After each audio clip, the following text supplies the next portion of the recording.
Did you know the NHS spends £3 billion a year just on recruitment alone? So I'm here today to tell you or give you an idea of why it's important to look at healthcare and social care recruitment if you are looking to start an agency, or you're just looking at, hey, is this the right sector for me? I'm looking at engineering, I'm looking at XYZ. I'm going to give you 5 reasons off the top of my head why you should start a healthcare recruitment agency, a social care recruitment agency, as opposed to anything else at the moment. So we start off with number one. So number one is very important.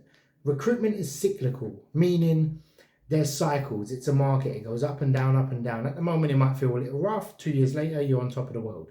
In fact, it's on the micro and macro scale where you might have good weeks and you might have bad weeks. However, with healthcare recruitment, social care recruitment, it doesn't actually matter too much because the sector itself has been growing for the last 12 years in terms of spend and industry growth. And it doesn't seem to be plateauing, and that's in the UK and the US. Yeah, I've made previous videos on that before. But all in all, point number one is it is recession proof. During COVID was probably the busiest time.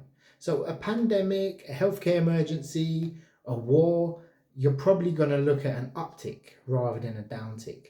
And also mental health during a recession actually booms. The government fund mental health a lot more. So sad to say, when it's an economic downturn, recruitment for healthcare booms. Likewise, it's an industry that's never going to go away anytime soon. So the second point is the size of it. I could name you a lot of sectors that pretty much do well. We could look at engineering, we could look at finance. Okay, they look good. But the scope of recruitment in terms of healthcare is massive. I'll give you an example. There are, I believe, 34,000 dentists in the UK. There's probably about 25,000 care homes in the UK. There's over 1,000 private hospitals, let alone the NHS, let alone chiropractors, physiotherapists, all these different types of clinics, cosmetic surgery, whatever. It's large in scope. There's enough pie for everyone to eat from. I mean, in terms of yourself, you'll never get through the whole industry. We're focusing on care homes, but you may never actually touch. It might be a drop in the ocean of everyone you contact. You will have an established business before you even get to all the leads, all the jobs, contact every company. You'll have clients. You won't have a need for more unless you're growing your agency. But personally, you won't. So it is a good sector in terms of that. Now, the third point goes without saying. Healthcare is probably the only sector that's probably never going to die. It will change. AI, automation, robotics, etc.